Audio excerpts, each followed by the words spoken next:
O apelido de Dininha era o nome da minha tia Enedina. Eu, como era muito nova, não tive tanto conhecimento da vida particular. Só que a gente sabe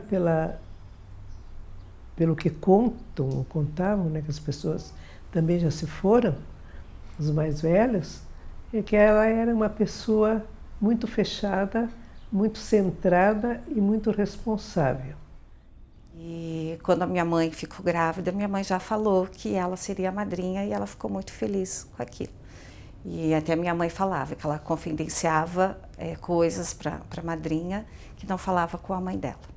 Então a Enedina meio que era a referência para minha mãe. Né? Ela estava sempre muito presente e é essa presença que eu guardo dela. Até 2008 eu não conhecia a Enedina.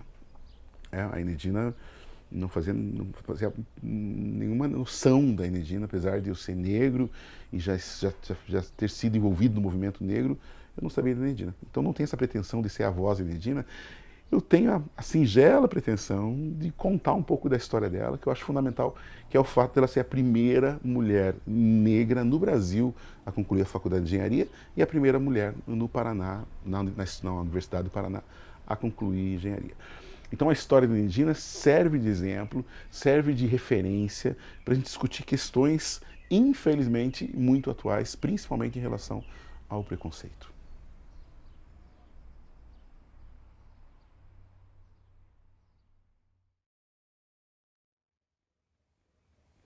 A Enedina é uma menina negra, nascida em Curitiba, 1913. Morava na atual Brigadeiro Franco com minha avó. Vó Duca, que a gente chamava Vó Duca, era Virgília, o nome da mãe dela.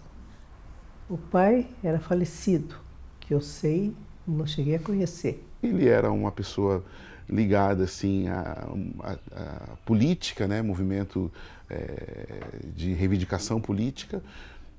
A Enedina não conviveu muito com ele, né? Ele morreu, a Enedina era criança ainda. E a mãe dela, Dona Duca, até onde a gente sabe, nossa pesquisa, ela era uma pessoa que lavava roupa ou ajudava a limpar a casa da família Domingos Nascimento. E a Enedina, me parece que frequentava muito essa casa, e foi a família Domingos Nascimento que levou a Enedina para a escola, né? Levou como tinha uma menina na família que tinha mais ou menos a mesma idade da Enedina, e foram alfabetizadas ao mesmo tempo, quer dizer, foi pago escola para a Enedina. O que a gente tem que lembrar sempre nesse contexto é que uma menina negra, em 1920, vamos imaginar por aí, né, ela nasceu em 13, em 1920, indo para a escola era uma coisa raríssima, né, uma escola particular, né, uma escola paga. Então, a Enedina começa, sim, a sua trajetória com a educação. Ela foi professora normalista também. Porque naquela época acho que só tinha escola normal, né? Não tinha mais nada para a gente fazer. E os cursos que antigamente eram todos pagos. Ou você era professor ou você não era nada, não tinha o que fazer. Mas se você tiver condição, você vai fazer outro curso. Porque é um curso médio, que não te dá condição de melhorar de vida. Então você é obrigada a fazer alguma coisa. Agora ela teve capacidade de fazer engenharia. Com isso, ela ganha um status interessante. Ela vai trabalhar. Ela era professora até então, né? Inclusive pagava seus estudos lecionando. E aí tem uma coisa muito interessante que é assim: durante a graduação da Enedina, a família dela morava no Portão, era muito distante do centro da cidade. Ela pega e ela recebe uma ajuda. Tem um colega chamado Joto Caron. Esse Joto Caron ajuda a Enedina a morar mais próximo da universidade. Ela estudava com o meu tio, o tio Joto, a engenharia, e ela vinha aqui para casa para copiar os livros, que ela não tinha condição de comprar, então ela vinha e ficava copiando. E a minha avó, minha bisavó, tudo começaram a ficar com pena dela, porque ela ficava o dia todo lá copiando o livro e ainda tinha que ir para casa, morava longe, né, tudo mais difícil, o acesso naquela época. Então ela foi ficando, foi dormindo um final de semana, foi ficando outro, e aí a minha avó convidou ela para morar aqui em casa. Então ela não se acomodou, ela queria mudar a situação dela, não se acomodou e foi em frente. Sofreu bastante, né, na faculdade, nos trabalhos, mas ela não, esse enfrentamento dela era muito, muito forte, isso. E aí tem uma coisa, é óbvio que a gente não pode esquecer, que é o fato da Enedina ser uma mulher numa faculdade extremamente machista e negra, né? E ela conseguir muito espaço, porque no começo, né, ela era desrespeitada por alguns colegas, por alguns professores, mas toda a trajetória dela, acadêmica, mostra que ela conseguiu superar tudo isso. Aliás, dá para dizer que superou muito além do esperado, porque ela conseguiu um espaço muito legal entre os engenheiros. Então aí tem uma questão muito importante, né? Foram os engenheiros os primeiros a manifestar homenagem à Enedina pela trajetória dela como engenheira civil, né? Uma trajetória ímpar, tem que lembrar disso, né? Até os anos 80, quando ela infelizmente faleceu em circunstâncias meio estranhas, assim, né?